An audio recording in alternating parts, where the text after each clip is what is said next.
Hello everyone, मैं Supriya Sonalika political science के इस क्लास में आप सभी का स्वागत करती हूँ। आज का जो हमारा क्लास है वो पीजी सेमेस्टर 1 के स्टूडेंट्स के लिए है और हमने पीजी के कोर्स में जो पेपर 4 है उसमें एक महत्वपूर्ण टॉपिक हम लोग लास्ट क्लास में डिस्कस कर रहे थे, महात्मा गांधी। महात्मा गांधी का जीवन परिचय, उनके जो सोशल व्यू हैं, सामाजिक व्यू हैं, स्पेशली एजुकेशन से रिलेटेड एंड वुमेन से रिलेटेड, उसका अध्ययन हमने किया था। और उसके बाद जो है हमने उनका जो स्टेट पर जो व्यू है, राज्य से संबंधित उनका जो विचार था, उसका अध्ययन हमने अपने पिछले क्लासेस में किए थे। आज जो हमारा क्लास है उसमें भी हम महात्मा गांधी की ही चर्चा करेंगे और उनके एक महत्वपूर्ण सिद्धांत जो अहिंसा है, नॉन वायलेंस जिसको कहते हैं इंग्लिश में, तो वो सत्य और अहिंसा के उनका जो कंसेप्ट है उसको जानने और समझने का प्रयास करेंगे। जैसा कि हम सभी जानते हैं, महात्मा गांधी, जिनका पूरा नाम मोहनदास करमचंद गांधी था, और इनका जन्म 1869 में गुजरात के पोरबंदर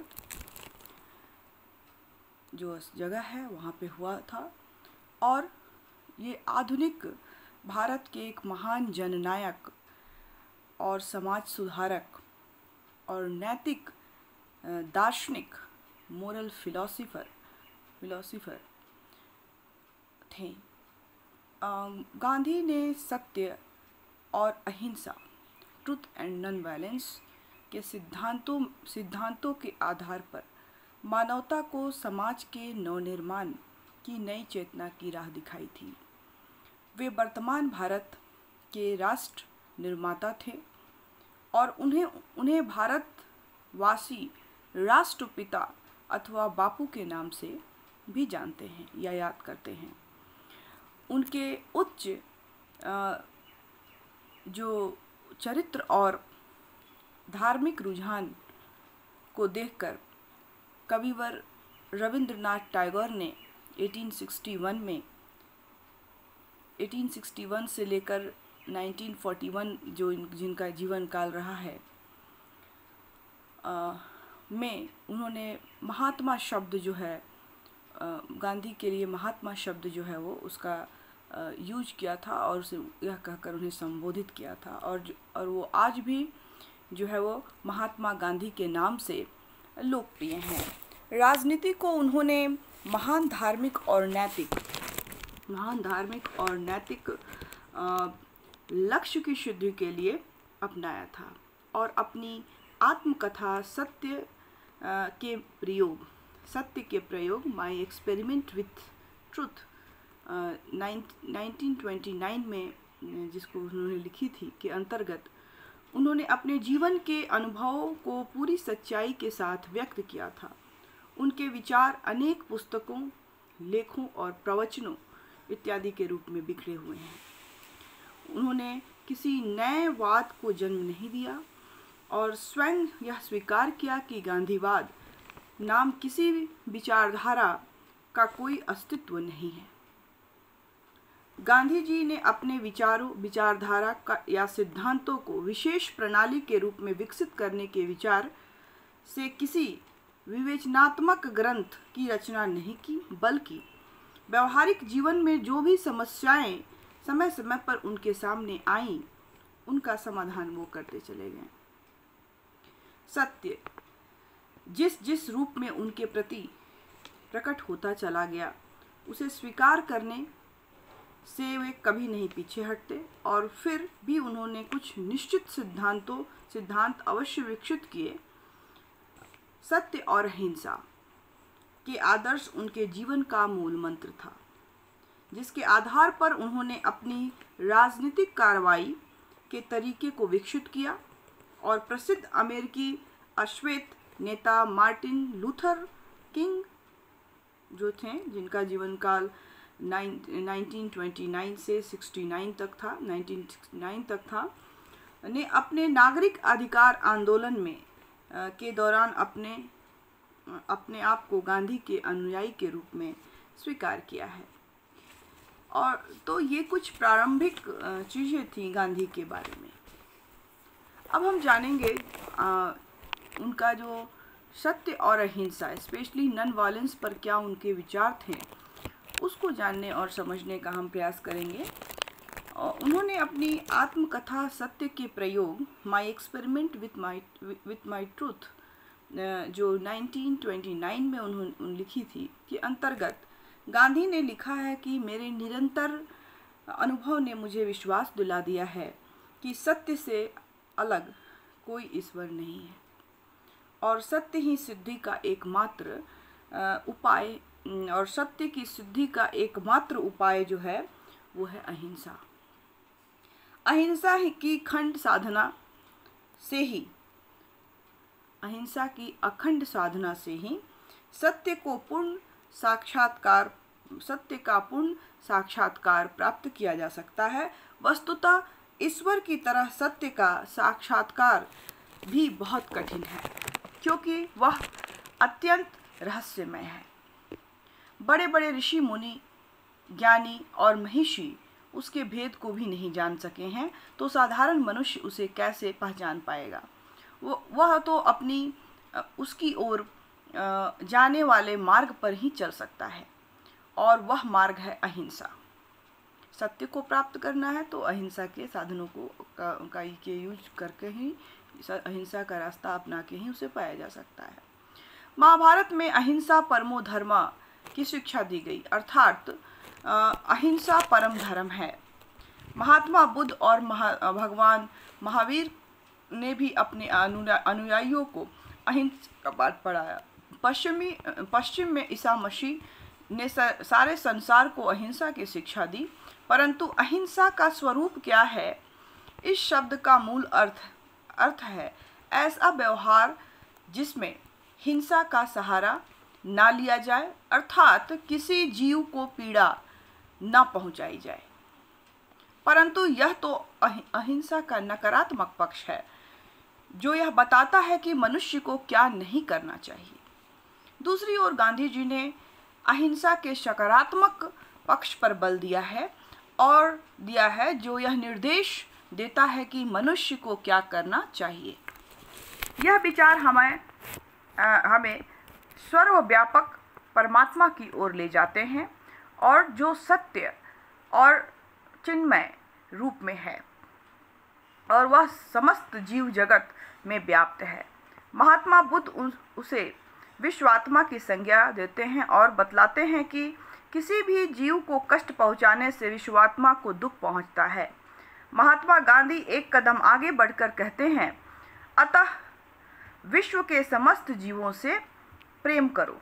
धरती पर निम्न कोटि का प्राणी भी ईश्वर का प्रतिरूप है, इसलिए वह तुम्हारे प्रेम का अधिकारी है।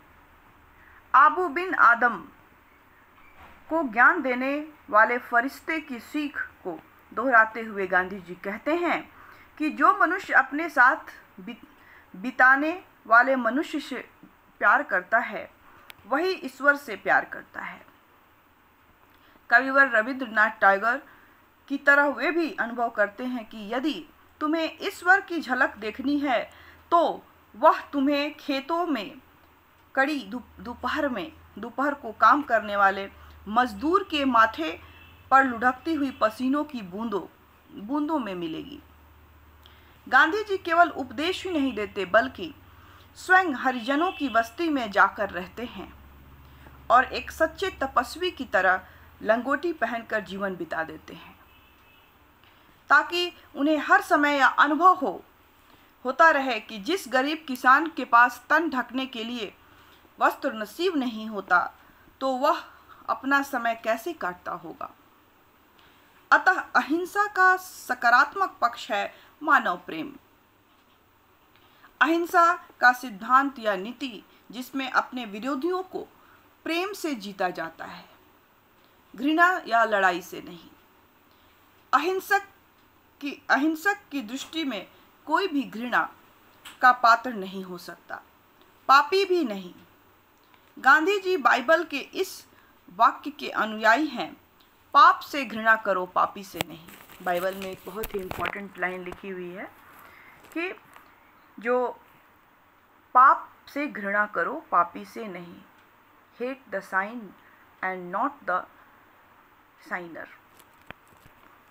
यदि कोई पापी तुम्हारे संपर्क में आ जाता है तो अपने चरित्र बल से उसे भी पाप से विमुख करके सन्मार्ग पर ले आओ, चलने के लिए प्रेरित करो। अतः अहिंसा का साधक समाज से अपना संबंध नहीं तोड़ सकता। गांधी जी ऐसी आध्यात्मिक साधना में विश्वास नहीं करते जिससे मनुष्य संसार से पलायन करके पर्वतों और कंदराओं में जाकर वनों में एकांत जीवन व्यतीत करे। वे स्वयं आजीवन सार्वजनिक कार्य में व्यस्त रहकर और उन्होंने ऐसी तपस्या या साधना को प्रोत्साहन नहीं दिया जिससे समाज का कोई हित न हो। अहिंसा का पुजारी अपने सहचरों के दुख से द्रवित होकर अपने निवारण के लिए प्रयत्नशील होगा। वह अपने पराये का भेद मिटाकर जन सेवा में अपना जीवन अर्पित कर देगा। अहिंसा का सिद्धांत मनुष्य को हिंसा से दूर रखने की शिक्षा देता है। जैसे जैसे हम इसकी गहराई में जाते हैं, इसका अर्थ विस्तृत होता चला जाता है। मोटे तौर पर प्रस्तुत सिद्धांत यह मांग करता है कि यदि किसी कृत्य से किसी मनुष्य को कष्ट पहुंचता है या कोई किसी मनुष्य को आपके कृति से किसी को कष्ट ना पहुंचे, गांधी जी की दृष्टि में किसी को कष्ट पहुंचाने का विचार या किसी का बुरा चाहना ही हिंसा है। हिंसा करना ही हिंसा नहीं है, सोचना भी हिंसा है। अगर आपने सोचा किसी के बारे में बुरा तो वो भी एक तरह से हिंसा है, गांधी ने कहा है।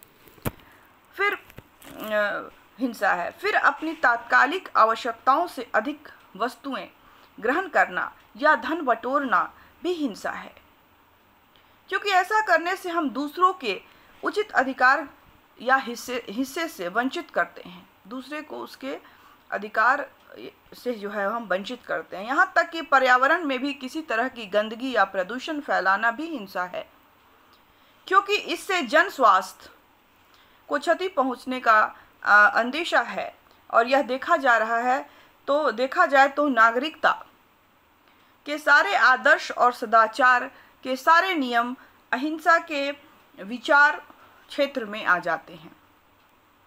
आधुनिक युग में महात्मा गांधी ने अहिंसा को भारत के स्वाधीनता आंदोलन में एक राजनीतिक सिद्धांत के रूप में अपनाया और इसकी शक्ति को प्रमाणित किया।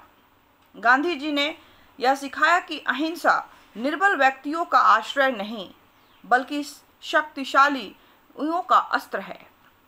विरोधियों की शक्ति से डर जाना या अत्याचार के विरुद्ध बल प्रयोग न कर पाना अहिंसा नहीं। इसके विपरीत यह नैतिक दृष्टि से शक्तिशाली व्यक्ति या समूह का बल है, जो सत्य पर निष्ठा रखने से प्राप्त होता है।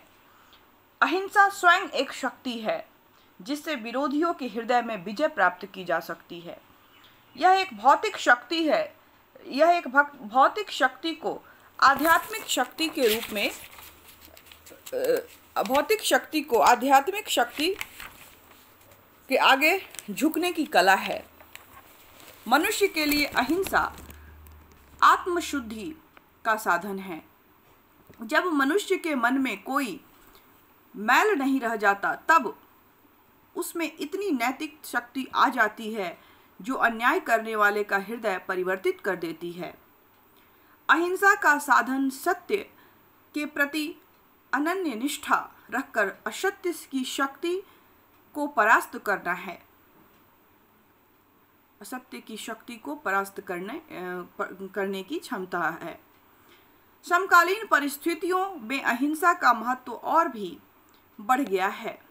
गांधी जी के अनुयायियों एवं अमेरिकी श्वेत नेता मार्टिन लूथर किंग के शब्दों में, आज के अत्यंत विनाशकारी अस्त्रों के युग में हमारे सामने दो ही रास्ते हैं। या तो हम अहिंसा को अपना लें या फिर अपने अस्तित्व को ही मिट जाने दें। तो ये गांधी जी का विचार था। अहिंसा से संबंधित वो क्या सोचते हैं, क्या उनका विचार था, उसके बारे में हमने कहा। गांधी जी कहते हैं कि गांधी जी अहिंसा को मानव का प्राकृतिक गुण मानते हैं। उनका विचार है कि मनुष्य स्वभावतः अहिंसा प्रियत है तथा यह परिस्थितिवश ही हिंसावान बन जाता है। मनुष्य की अहिंसक वृत्ति का ही प्रमाण है कि आदिकाल में वह व्यक्ति जो परिस्थिति जन नरभक्षी के रूप में जीवन व्यतीत करता था, आज का सभ्य और सुसंस्कृत प्राणी बन गया है। और इस प्रकार समस्त मानव इतिहास को अगर हम देखते हैं कि मनुष्य की अहिंसक प्रवृत्ति का विनाश हो रहा है। इसमें संदेह नहीं है कि संसार में हिंसा का पूर्ण अनस्तित्व नहीं है। यह संसार में विद्यमान है और कभी कभी अपना रौद्र रूप भी प्रकट करती है, परंतु मानव समाज के विकास का इतिहास यही बतलाता है कि मनुष्य मूल रूप से अहिंसा प्रिय है और उसकी यह हिंसक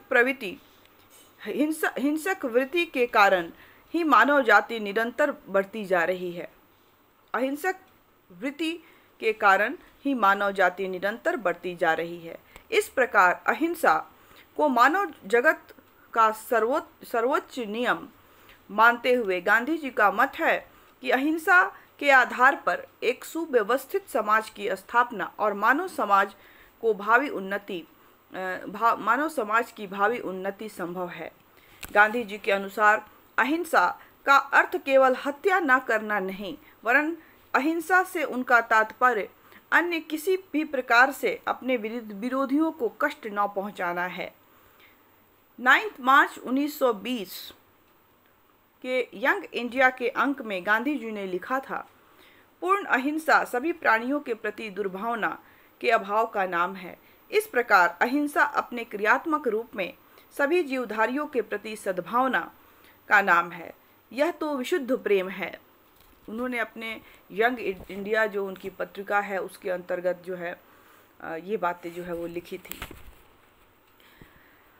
अनेक मनुष्यों द्वारा भयवश अहिंसा का आशय यह समझ लिया जाता है कि बुराई को ना रोकना या बुराई के सामने झुक जाना अहिंसा है, लेकिन अहिंसा किसी भी रूप में और किसी भी परिस्थिति में बुराई या अत्याचार को सहन करने या उसके सम्मुख समर्पण करने का आदेश नहीं देती, वरन इसके द्वारा तो बुराई पर आध्यात्मिक बल के आधार पर प्रतिरोध का आदेश दिया जाता है।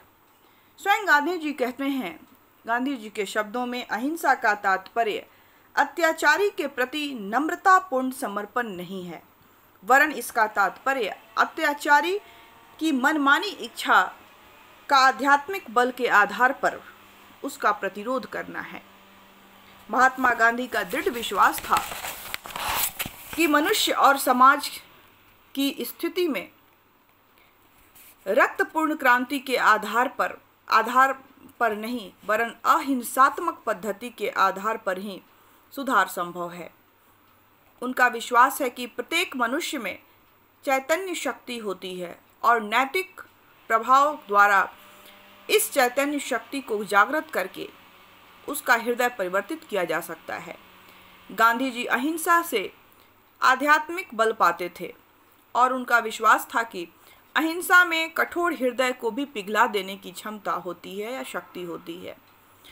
अहिंसा आत्मिक बल का प्रतीक है, जिसके विरोध में भौतिक बल चाहे कुछ समय के लिए विजयी हो जाए, किंतु अंततः उसे पराजित ही होना पड़ता है।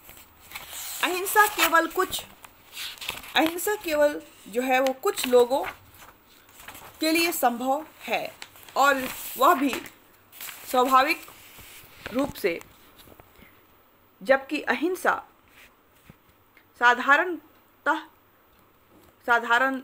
जनसाधारण का स्वाभाविक धर्म है, क्योंकि यह हम जैसे जीवों का शाश्वत कानून है।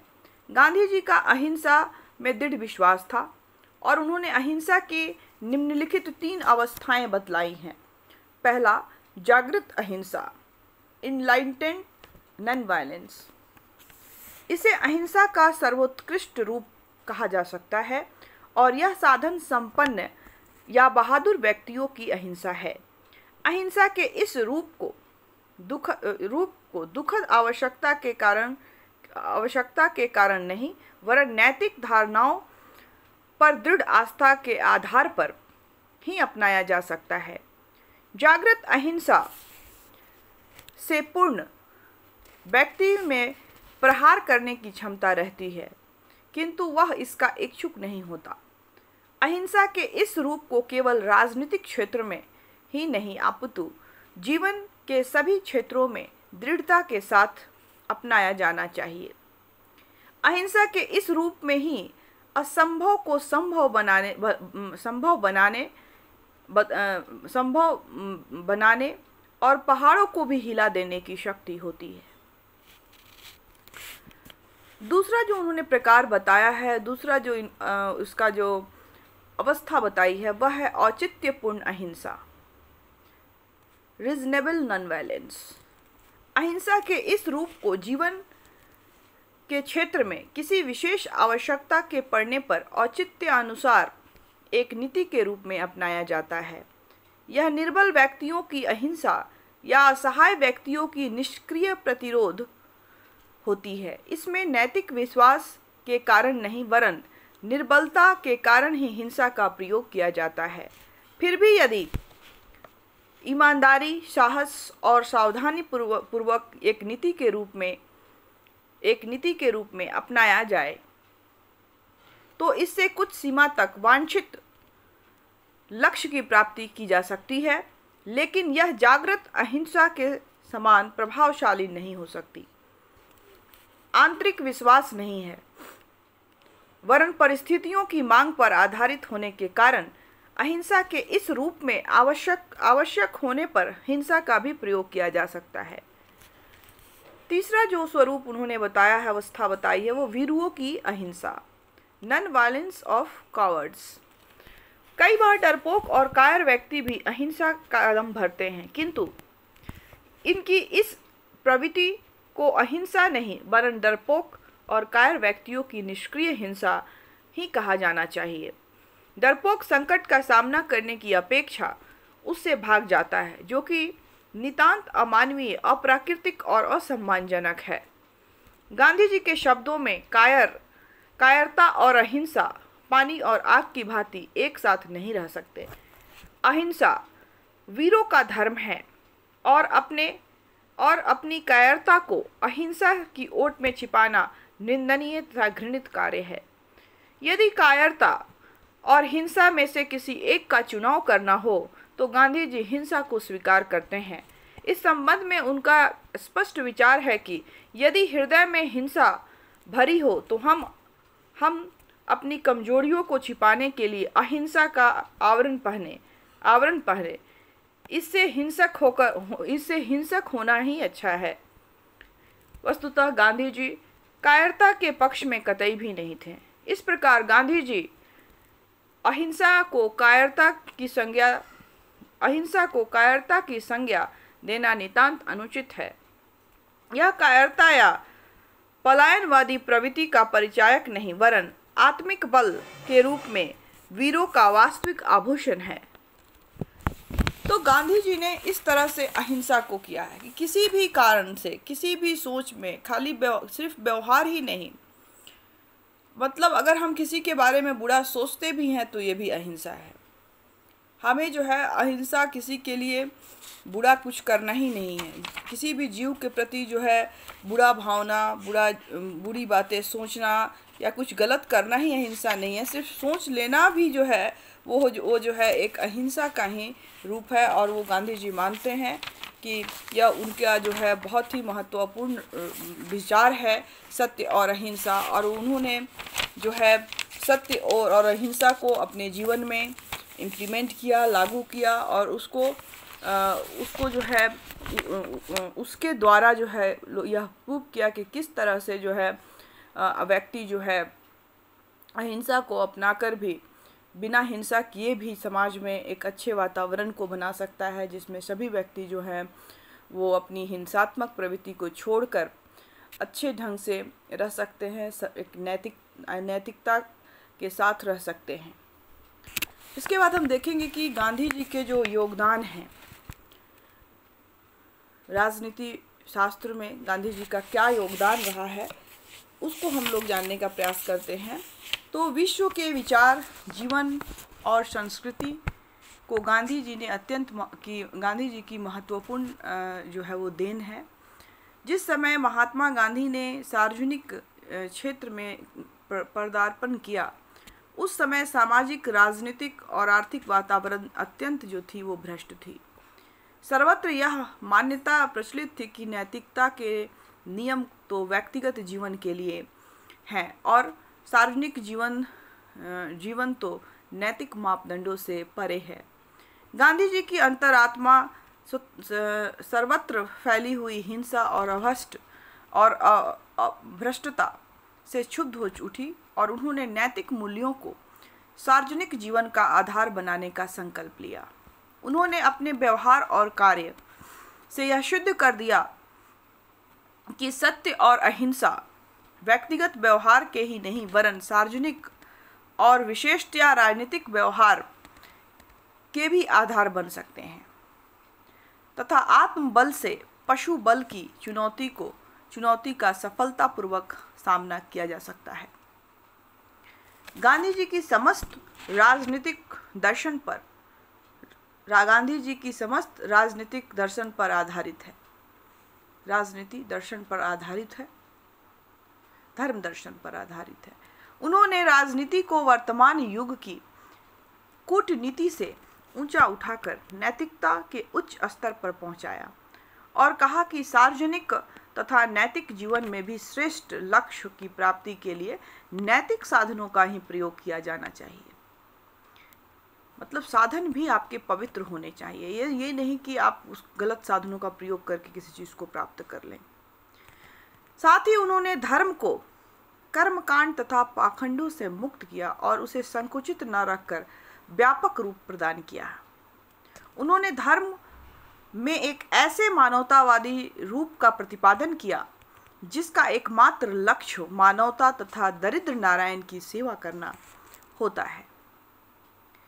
इस प्रकार महात्मा गांधी ने धर्म को व्यापकता प्रदान की करके उसे लौकिक और सांसारिक बनाया।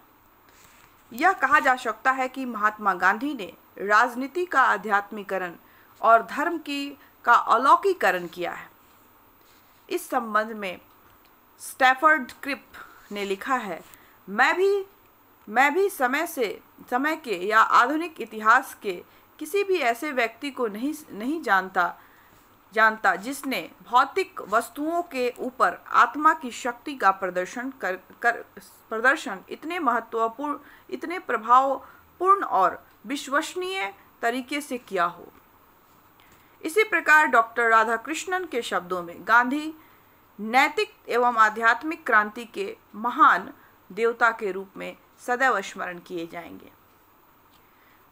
राधाकृष्णन ने कही थी उनकी मृत्यु के पश्चात, जिनके बिना इस पथभ्रष्ट विश्व को शांति प्राप्त न होगी। मानव जीवन को गांधी जी की एक दूसरी देन यह है कि उन्होंने व्यक्ति के महत्व तथा मानव शक्ति में हमारे विश्वास को पुनः जागृत किया है। पश्चिम की औद्योगिक सभ्यता ने मानव जाति को बहुत अधिक आघात पहुंचाया था और वर्तमान समय में महान जो मानव महाकाय सामाजिक तथा राजनीतिक यंत्र का एक पुर्जा बनकर रह गया था। उन्होंने मानव महत्ता का प्रतिपादन किया और इस बात पर जोर दिया कि वास्तविक लोकतंत्र तब तक नहीं हो सकता जब तक कि सर्वसाधारण दुरुपयोग होने पर राज्य की सत्ता का विरोध करना न सीख जाए। इस सब के अतिरिक्त महात्मा गांधी ने इस मूल सिद्धांत का प्रतिपादन किया कि सामाजिक, आर्थिक स्वाधीनता के बिना राजनीतिक स्वाधीनता का कोई मूल्य नहीं है। गांधी जी ने इस तथ्य को भली भांति समझ लिया कि किसी भी कारण उन्होंने राष्ट्रीय आंदोलन में खादी और स्वदेशी के रचनात्मक आर्थिक कार्यक्रमों को विशेष स्थान प्रदान किया था।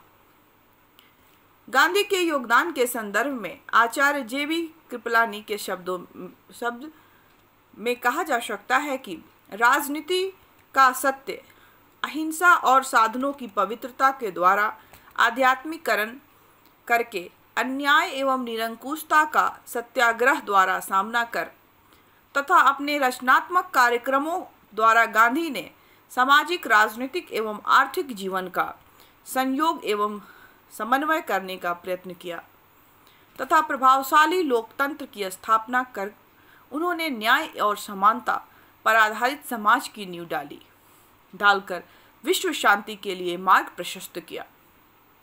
वस्तुतः गांधी जी महान थे और विचार जगत में उनकी देन बहुत महत्वपूर्ण है। और अमेरिकन पादरी डॉक्टर जॉन हेन्स हॉन्स का कथन है कि ईसा मसीह के बाद गांधी विश्व के सबसे महान व्यक्ति थे। तो इस तरह से हम अगर देखें तो उन्होंने कोई वाद नहीं बनाया।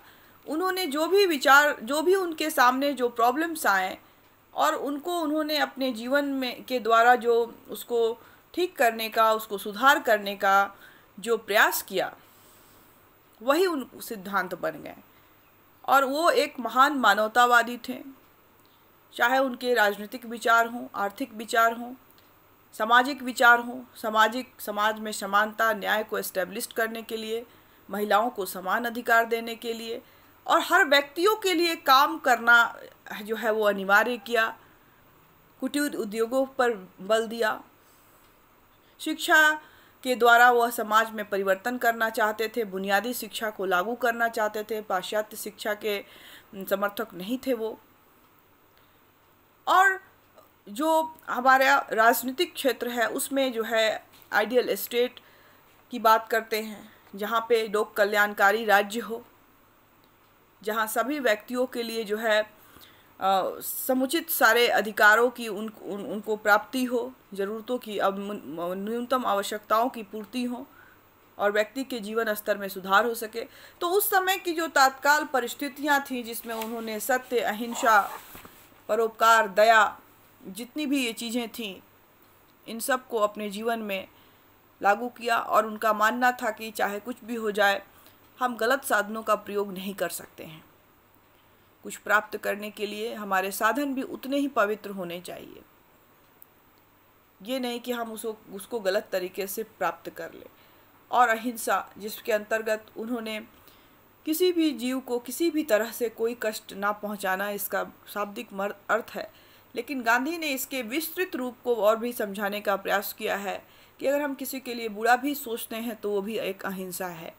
और उन्होंने इसके सकारात्मक, अहिंसा मतलब क्या नहीं करना, नकारात्मक पक्ष के साथ साथ सकारात्मक पक्ष पर ज़्यादा फोकस किया कि हमें क्या करना है अहिंसा के अंतर्गत।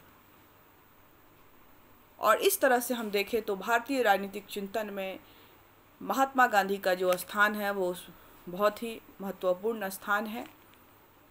और उनके अथक प्रयासों के द्वारा भारत जो है वो आज़ाद हो पाया। और उस समय जो बहुत सारी समस्याएं व्याप्त थीं उसको भी कुछ हद तक उसको दूर करने का, कम करने का प्रयास किया गया और हुआ। दलितों के लिए एक मसीहा बनकर उन्होंने काम किया। अस्पृश्यता, छुआछूत आदि जो भी सामाजिक कुरीतियाँ थीं या महिलाओं की जो स्थिति थी उसके लिए विशेष काम किया। तो इस तरह से देखें तो हम देखेंगे कि गांधी जी ने हर फील्ड में, सामाजिक, आर्थिक, राजनीतिक, सांस्कृतिक, हर फील्ड में जो है वो उन्होंने अपने विचार दिए। और वो उन्होंने सिर्फ एक विचार ही नहीं दिया, बल्कि उनके विचार, उन्होंने जो कुछ भी प्रयोग किया, जो भी चीज़ कहा, उसको अपने जीवन में इम्प्लीमेंट किया। ऐसा नहीं कि उन्होंने बताया लोगों के लिए, उन्होंने उन सभी सिद्धांतों को अपने जीवन में लागू किया और लागू करके उसको दिखाया। और इस तरह से उनका जो योगदान था बहुत ही इम्पोर्टेंट था। आई होप आपको समझ में आया हो। बहुत जल्द हम नए टॉपिक के साथ फिर मिलेंगे आपसे। आज का क्लास हमारा यहीं समाप्त होता है। तब तक के लिए घर में रहें, सुरक्षित रहें, पढ़ते रहें। Thank you all of you.